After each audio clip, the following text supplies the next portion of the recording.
मुरळीबाई हवं तुम्ही नाचायच्या नादात मंडळी बघायच्या नादात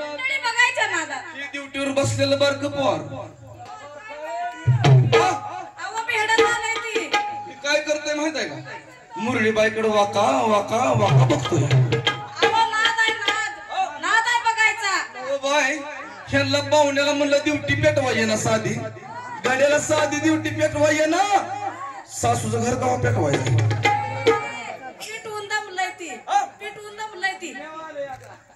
त्यांना किती नादा बघा किती गावायचा हा जोडीने बसले की मग त्यांना वाटत आता आता आपलं लगीन झालंय का काय वाटायला नव बाई ड्युटीवाला बसलाय कसा उसात बोका बसलेवानी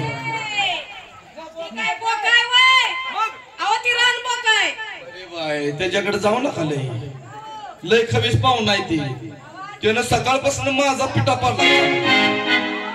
2 वाजले नाही तर फोन लावलेला आहे सकाळी झोपीत आहे तर वरच काल तर बाजारानं काय सांगितलं माहित आहे का बोकडं लावायला वागोबा तुम्ही 5 वाजता या बरं का आमच्या हादरलं म्हणलं असलं कसलं जागरण मला झोपू देत तुला नाही म्हणलं बाबा पुन्हा म्हणला तर सागर मास्तर बाळासाहेबाचं पाहुणा नाही म्हणला असू द्या लवकर तर लवकर आणि त्या पाहुण्याचं होतं नाही तर ह्या पाहुण्याची मिठी चालू शी पाहुणं काय म्हणताय माहित आहे काय म्हणताय वागोबा पाहुणं मुरळे तेवढे चांगले आला बरं का आमच्या गावात अहो काय त्यांना लगीन लावायचंय का चांगले आला पाहिजे हा ही सांभाळायची जेव्हा आली ना अजून कुठं लगीन करणार आई ताईला सांभाळा म्हणा आमच्या दाजी नखर करू नका लय उद्या हानी नाही आता सुरुवात झाली त्यांची कशाला नकर करायला आवाज म्हणा की मुरळीबाई काय झालं नाच काम बारीक झालं पाहिजे त्याच्यापेक्षा बारीक